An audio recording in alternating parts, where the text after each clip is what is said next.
अस्सलामु अलैकुम वरहमतुल्लाहि वबरकातुह। तपाई सबैहरुलाई थाहै भएका छन् कि भोलिको दिन यौम अरफा हो।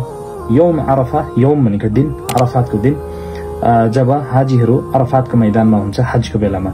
सो एक दिन ईदको अघि, सो ईद हुन्छ कुर्बानी 10th दुलहिज्जामा, 10 दुलहिज्जामा, जुन चाहिँ इन्डिया र इन्डियन सब कन्टिनेन्टको हिसाबमा सैटरडेको दिनको छ।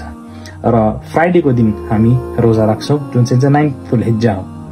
एट द सेम टाइम जुन चाहिँ साउदी अरेबियामा जब हाजीहरु छन् अरफातको दिन, सो त्यहाँनिर उनीहरूले एक दिन अघि साइड गरिन्छ मुन साइटिङले गर्दा। सो उहाँहरूले भोलि थर्सडेको दिन रोजा राख्छन्।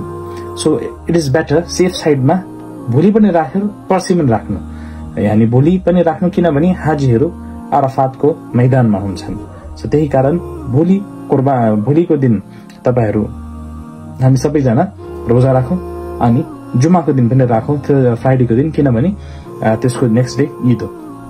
सो यौम अरफातमा कुन दिन हो? 9th दुलहिज्जा, ईदको एक दिन अघि, यानी कुर्बानीको एक दिन अघि। सो यसको के फदाइल छ, कि कति इम्पोर्टेन्ट छ, कि यो अनिवार्य हो? यो कुनै अनिवार्य रोजा हैन, जस्तो रमजानको रोजा छ, तर यो रोजा राख्दाखेरि ठूलो सवाब छ।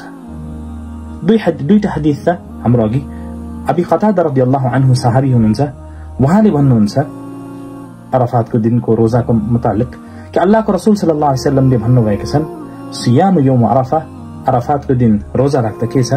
इहतसबु अला अल्लाह युकफ्फिर सन्नत अल्लती क़ब्लहु व सन्नत अल्लती बअदहु, कि अल्लाह सुब्हानहु व तआलाले तपाईको पहिलो एक साल पहिलो र एक साल आउने सम्पूर्ण गुनाह र पापलाई माफ गरिदिन्छ। यानी यो जुन चाहिँ 2025 मा चल्दैछौं हामी, 2024 को र 2026 को, यानी 2024 को र 2026 को सम्पूर्ण गुनाहहरु अल्लाह सुब्हानहु व तआलाले यो रोजाकोले गर्दाखेरि हामीलाई माफ गरिदिन्छन्। यो हदीस सही मुस्लिम का, रवाहु मुस्लिम, हदीस नम्बर 1162 बारकल्लाहु फीकुम।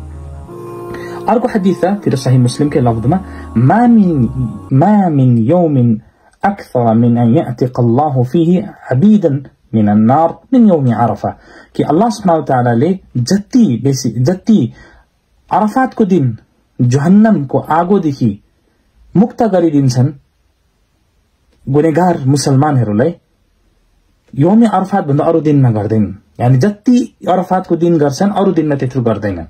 यानी यो यस्तो ठूलो अजीम र यति ठूलो दिन हो कि हामीले आफ्नो लागि र आफ्नो जो बिति गएका छन् हाम्रो फ्यामिलीहरु जो इन्तकाल भइसकेका छन्, ओ सबैजनाको लागि अल्लाहुम्मा इतक रिकाबन मिनन नार भन्नुपर्छ। या अल्लाह हाम्रो हामीलाई जहन्नमको आगोदेखि चाहिँ मुक्ति गरिदिनुस्, र जो पनि हाम्रो फ्यामिलीदेखि बितेका छन् ईमानको हालतमा।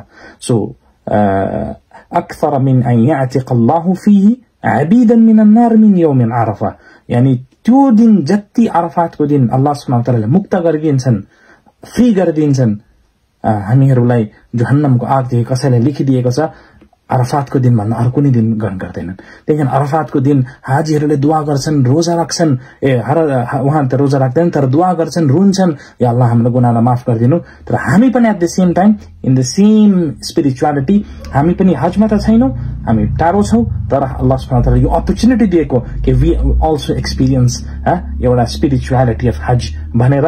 अनि अल्लाह सुब्हानहु व तआला से दुआ छ कि अल्लाह सुब्हानहु व तआला हाम्रो अरफातको दिनको रोजा कबुल गरौं, र अल्लाह सुब्हानहु व तआला हामीलाई जहन्नमको आगोदेखि मुक्त गरौं, र अल्लाह सुब्हानहु व तआलाले हाम्रो पहिलो एक सालको र आउने एक सालको सम्पूर्ण गुनाहहरु माफ गरिदियो। यो हाम्रो दुआ हो। त्यही कारण अरफातको रोजा राख्नु अगर कुनै मेडिकल प्रब्लम्सहरु छैन, र यसमा ठूलो ठूलो ठूलो ठूलो सवाब छ। बारकल्लाहु फीकुम। अस्सलामु अलैकुम वरहमतुल्लाहि वबरकातुहु।